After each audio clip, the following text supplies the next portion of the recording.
SNS 글쓰기. 한 가지 요령을 덧붙이자 트위터와 페이스북을 활용하는 것이다. 소통의 대세가 된 이 두 SNS 매체는 사적 기능, 공적 기능을 동시에 갖추고 있다. 게다가 말하기와 글쓰기 역할이 묘하게도 겹친다. 트위터에 글을 올리려면 내가 말을 하고 있는지 글을 쓰고 있는지 구분이 잘 안 되는 것이다. 사적이나 사교적인 멘션도 올리지만 시사 바늘을 올릴 때도 많고 전문 분야에 대한 이야기도 올리게 되는데 무척 깊이 생각하며 다듬고 글을 올리게 된다.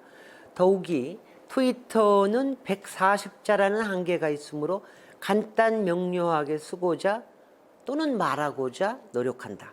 마치 말하듯 글을 쓰게 되는 것이다. 어떤 경우에나 트위터 타임라인상의 멘션에는 나의 존재가 엄연하다. 굳이 나라는 주어를 쓰지 않더라도 내가 누구인지 알려진 상태에서 내 생각을 드러내는 것이기 때문이다. 단순히 댓글을 다는 것과는 엄연히 다르다. 나에 대한 책임감을 갖게 되는 것이다. 게다가 트위터와 페북이 좋은 것은 독자 반응을 알 수 있다는 것이다. 나의 논점, 관찰, 의견에 대한 반응이 리트윗과 댓글로 돌아온다. 잘 썼나 못 썼나 이상으로 중요한 것은 메시지가 담겼나, 교감이 되는 메시지인가, 이슈가 될 만한 메시지인가 같은 핵심 사안이다. 독자 반응을 통해 자신의 소통 능력을 가늠해 볼 수 있는 것이다. 트위터와 페이스북을 나름 말하기 글쓰기의 훈련 도구로 삼아 적극적으로 써보자. 가볍고 유쾌한 이야기부터 진지하고 논쟁적인 생각도 올려보자. 사건을 알리는 것도 좋고 특정한 사회 현상에 대한 비판도 좋고 자신이 어떤 것을 좋아하는지에 대한 사유를 알리는 것도 좋다. 자신의 의견이 담긴 글을 올리고 그에 대한 반응을 확인하다 보면 어느덧 나의 목소리가 실린 말하기 글쓰기 단계에 이르렀음을 깨닫게 되는 때가 온다. 여러분들 동의하시나요? 제가 지난번에 나를 싣는 글쓰기가 얼마나 중요하다라는 얘기를 하면서 나라는 말이 주어가 되는 그런 글을 써보라는 그런 얘기를 드렸었는데요. 그렇게 하기에 정말 좋은 게 이 트위터와 페이스북 SNS라고 생각이 됩니다. 물론 SNS는 그 외에도 뭐 카톡이나 텔방이나 요새는 뭐 인스타그램이나 뭐 이런 것도 포함이 되지만 트위터와 페이스북이 사실은 굉장히 좋은 훈련 도구가 돼요. 여러분도 알다시피 트위터는 140자죠. 더군다나 이게 원래는요 영어로 140자예요. 그러니 얼마나 짧은 물입니까? 그러니까 제잘도 아니고 참새가 제잘 하면은 그냥 끝인 그런 글인데 우리 말은 이게 완성체돼 가지고 한 실라블당 140자가 되니까 그나마 조금 긴 글을 쓸 수 있는 거죠. 트위터의 제왕은 누군지 아시죠, 여러분? 트위터의 제왕은 당연히 트럼프죠. 트럼프는 아마 메시지를 전달을 하는 데는 메시지를 전달하기 위해서 트위터를 쓰는 정치인으로는 아마 역사에 남을 겁니다. 다른 뭐 굉장히 이제 말하기 글쓰기를 좋아하는 오바마 같은 사람도 사실 SNS를 많이 이용을 했지만 트럼프만큼 트위터를 그렇게 정치적으로 효과적으로 쓰진 못했던 것 같아요. 다만 여러분들 이제 트위터를 그걸 잘 보시면 트위터는 정말 이게 전파력이 엄청나거든요. 아마 트럼프 같으면 한 뭐 1억 명 정도는 보지 않을까. 저도 트럼프 트위터 팔로우 했습니다. 특히 이제 언제 팔로우를 했냐면 우리 이제 남북 정상회담 관련으로 해서 있을 때 무슨 얘기를 하는지 빨리 들어보려고 그래가지고 그때 팔로우를 했는데 뭐 대개는 뭐 그렇게 기분이 좋은 메시지는 아닌 경우가 굉장히 많습니다. 근데 이제 제가 트럼프를 닮으라 이런 뜻은 아니고요. 다만 SNS 같은 경우에는 특히 트위터 같은 경우는 짧은 글에 자기 메시지를 심어야 되기 때문에 굉장히 훈련이 많이 돼요. 그리고 트위터를 쓰다 보면 여러분들 저도 트위터를 이제 지금 하게 된 지가 한 11년 정도 됩니다. 올해가 11년째인데 트위터는 제가 시작하면서부터 여태까지 사실 쉬어본 적이 없어요. 평균 하루에 한 10개 정도는 쓰고요. 요새는 다른 게 좀 많아져가지고 좀 덜 쓰게 됩니다만은 요새는 이미 인스타그램을 시작을 했더니 또 이게 그림 올리는데 재미를 붙여가지고 더군다나 인스타그램에는 각종 필터가 있잖아요. 그 필터를 고르는 거에 막 요새 재미를 붙여가지고 말은 짧게, 글은 짧게, 그림은 메시지 있게. 근데 이제 여러분들 제가 항상 얘기하듯이 그림이라고 하는 거는 다른 거 어떤 거보다 속임수가 많습니다. 그리고 무엇보다도 감정에 호소하는 경우가 많거든요. 이게 딱 봤을 때 멋있다, 근사하다, 아니면은 정말 슬프다, 뭐 이런 감정을 금방 전달하는 반면 트위터나 페이스북 같은 경우는 이제 생각을 전달을 하는 경우가 많죠. 페이스북 같은 경우에는 이제 글자 한도가 없습니다. 글자 한도가 없으니까 굉장히 긴 글을 이제 올리는 사람들이 많죠. 페이스북을 굉장히 많이 이용하시는 분들이 가령 우리 최강욱 당대표, 열린민주당의 최강욱 당대표 또는 주진영 최고위원 같은 경우가 굉장히 페이스북을 많이 이용을 하는데 페이스북은 이게 길어가지고 거기에 논리를 담기는 좋지만 사실 이렇게 전파력이 굉장히 높지는 않은 것 같아요. 왜냐하면 페이스북 같은 경우에는 많은 경우에 자기 팔로워들만 보게 되거든요. 근데 트위터 같은 경우는 이제 익명의 많은 사람들한테 제가 지금 팔로워가 한 36만 정도 될지 모르겠는데 그 사람 이상으로 이제 이게 전파가 되는 경우가 많으니까 훨씬 더 좋습니다. 저 같은 경우에는 트위터를 기본으로 해서 페이스북을 쓰기 때문에 트위터에 있는 걸 그냥 카피해가지고 페이스북에다 올리니까 제가 페이스북에다가 가끔 얘기를 듣는 게 뭔지 아세요? 트위터에는 그런 얘기 잘 안 쓰냐. 페이스북에다가는 굉장히 페이스북을 간결하게 쓰면서 메시지를 전달한다. 이런 얘기를 많이 듣는데 그 사람들은 제가 그냥 트위터를 카피해가지고 올렸는지 모르시고 그러는 것 같은데 가끔은 저도 긴 글을 씁니다. 여러 가지 꼭 긴 글을 써야 될 때는. 근데 긴 글을 써야 될 때를 빼고 트위터라고 하는 게 저는 140자를 쓰는 걸 여러분들한테 참 많이 권해드려요. 트위터는 사실 트위터에서 굉장히 잘 쓰시는 분들이 있습니다. 가령 역사학자 전우용 선생님 같은 글은 저는 그분이 유명해지기 전부터 그분 트위터를 굉장히 열심히 보곤 했어요.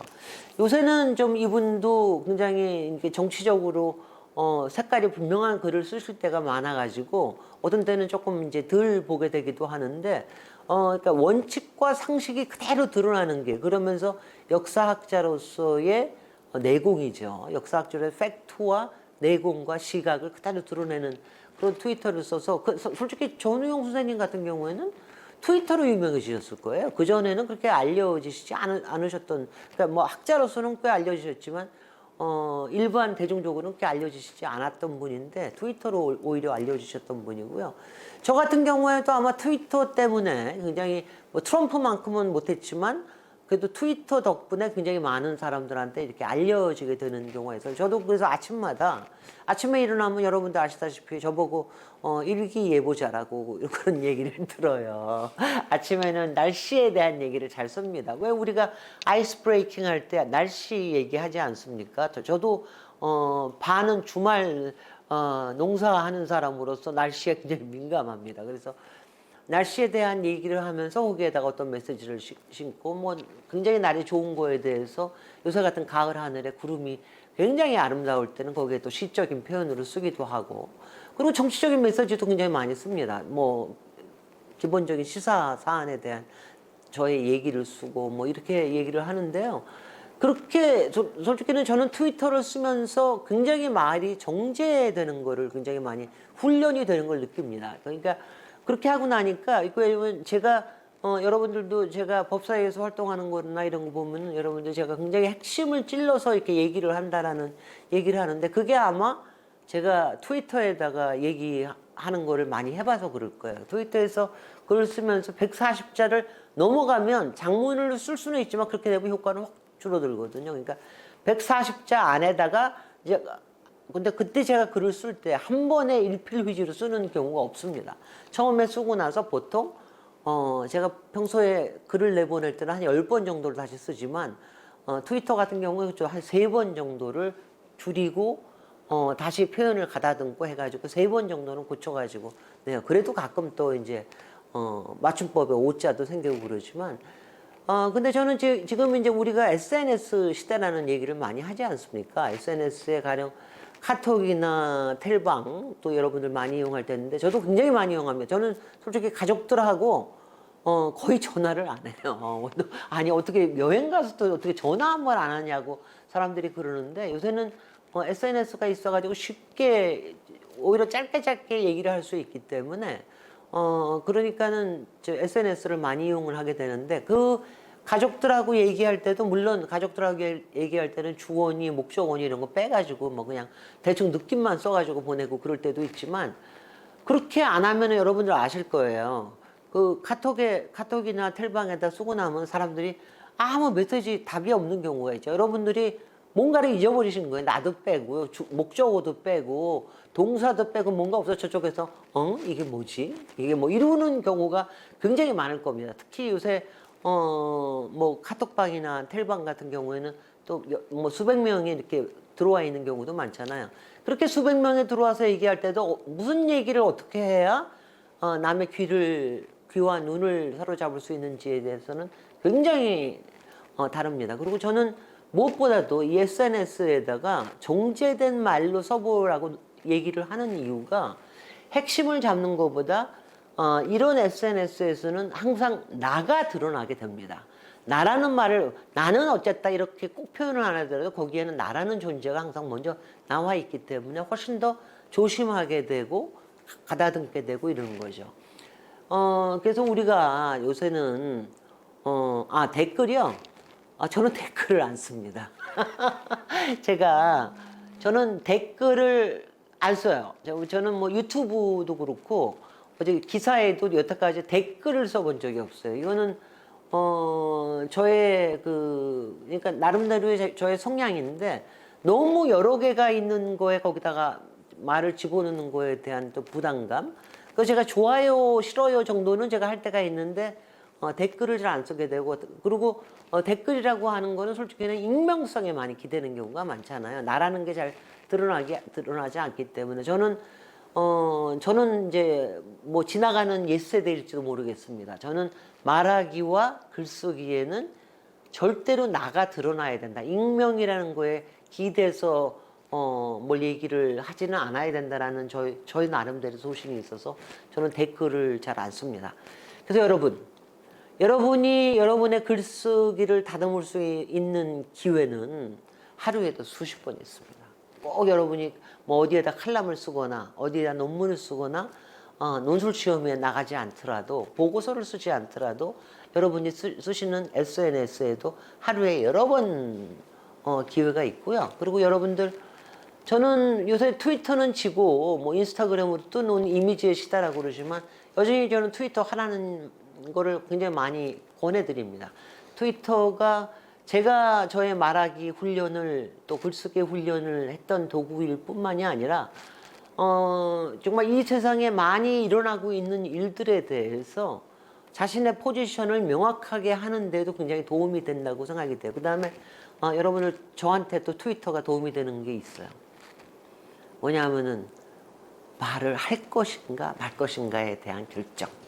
이거를 하는 게 굉장히 중요해져요. 여러분들 트위터에 제가 모든 사안에 대해서 물론 요새 어떤 분은 모든 사안에 대해서 척척 이렇게 다 얘기하시는 분들이 있습니다. 저는 굉장히 그건 부적절하다고 생각이 드는데 자기가 사회적으로 어떤 포지션이 있다고 하고 어떤 언론이 자기 말에 귀를 기울여 준다고 해서 아무 말이나 아무데나 어떤 주제에 대해서나 말을 쏟아내는 거 이런 건 정말 그 말에 유의만 하는 사람들은 정말 바람직하지 않다고 생각이 돼서요.